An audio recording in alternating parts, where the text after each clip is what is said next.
Hello ji, Radhe Radhe. Welcome back to my series जिसमें हम power of subconscious mind को chapter wise chapter समझ रहे हैं, जिसमें आज हम चैप्टर 7 टेंडेंसी ऑफ सबकॉन्शियस इस लाइफ वर्ड समझेंगे। So let's move to this chapter.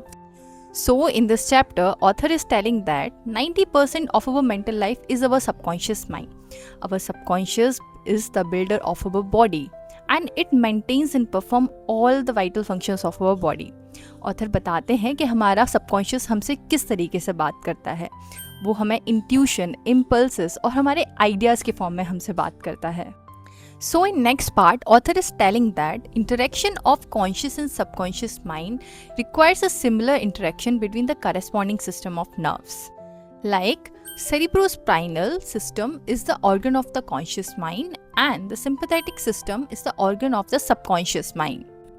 Cerebrospinal system वो चैनल है जो हमारे ऑल द 5 सेंसेस से परसेप्शन रिसीव करता है और इसकी नर्व्स हमारे ब्रेन तक होती हैं, यानी ये हमारी इच्छा शक्ति और कॉन्शियस मेंटल एक्शन का चैनल है।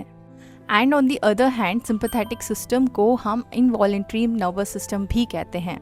It has its centre at the back of the stomach, जिसको हम सोलर प्लेक्सस या एब्डोमिनल ब्रेन भी कहते हैं। This channel is basically responsible for the mental action that unconsciously supports the vital functions of our body. So, these two systems either work separately or synchronously to make the human work. For example, कोई भी thought जिसको हमारा conscious mind entertain करता है या उसको real मानता है, देन वो थॉट हमारा ब्रेन हमारे एब्डोमिनल ब्रेन यानी कि सोलर प्लेक्सस को सेंड करता है, जो कि हमारा सबकॉन्शियस माइंड का ब्रेन है, ताकि वो जो कॉन्शियस माइंड ने जिस थॉट को ट्रू माना था वो रियलिटी में आ सके, वो हमारी रियलिटी बन सके। इन नेक्स्ट पार्ट ऑथर समझा रहे हैं कि कैसे हमारे ऑर्गन्स एक ग्रुप ऑफ सेल से बने हुए हैं और वो हमारे मास्टर माइंड यानी कि कॉन्शियस माइंड के थ्रू रन होते हैं। ऑथर समझा रहे हैं कि अगर हम एक सिंगल सेल को स्टडी करेंगे तो हम देखेंगे कि उसके पास तो खुद का कोई ब्रेन ही नहीं है, लेकिन वो फिर भी हमारी बॉडीज़ के सारे फंक्शंस को परफॉर्म करते हैं। सो ऑथर कहते हैं कि कोई तो एक हिडन शक्ति है, कोई तो एक इंटेलिजेंस है जो इस सेल को वर्क कर रही है, मूव कर रही है, ताकि हमारी बॉडी के सारे जो फंक्शंस हैं वो वर्क कर सकें। So there is some intelligence working behind it. So in the next section author समझा रहे हैं कि सबकॉन्शियस एक डिवाइन शक्ति है जो हमेशा हमारे अच्छे के लिए काम कर रही है। वो हमेशा हमारा अच्छा चाहती है और वो एवरी सिंगल मोमेंट हमारे लिए हेल्थ, हार्मनी एंड पीस पर वर्क कर रही है। सो सबकॉन्शियस वाली शक्ति को हम देख नहीं सकते, बट वो हमेशा हमारी ग्रोथ पे ही वर्क कर रही है। सो ऑथर बताते हैं कि अगर साइंटिफिकली देखा जाए then we are only 11 months old. हमारी बॉडी हर 11 महीने में कम्प्लीटली चेंज होती है, हमारा हर सेल नया बन जाता है, यानी कि अगर फिजिकल पॉइंट ऑफ व्यू से देखा जाए तो हम सिर्फ 11 महीने बड़े हैं। ऑथर बोलते हैं कि हमारी बॉडी, हमारा मन is the sum total of our thoughts.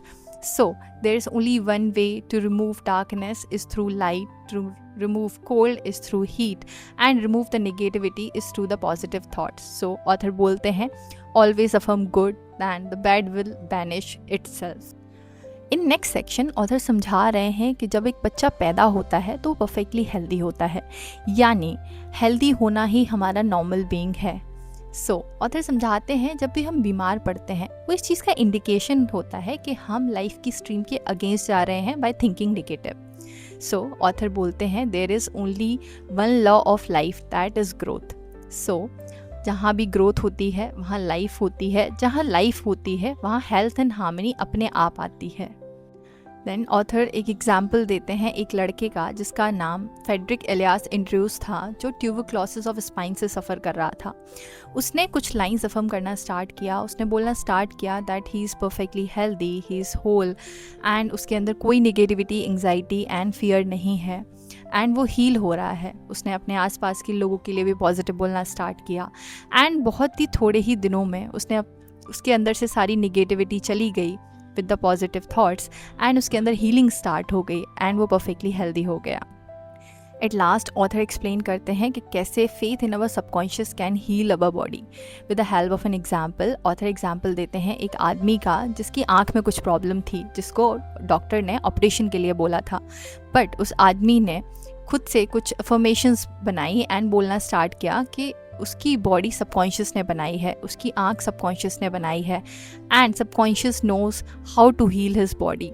सो उसने ये अफर्म करना स्टार्ट किया एंड वो सोचता कि डॉक्टर्स बोल रहे हैं कि ये तो मिरेकल हो गया है। 3 हफ्ते बाद जब वो डॉक्टर के पास गया तो डॉक्टर ने यही बोला कि ये तो मिरेकल है और उसकी आँख बिल्कुल से ठीक हो गई। So this is the power of your faith in your subconscious mind and thank you so much for watching this video, and please stay connected for the next chapters too.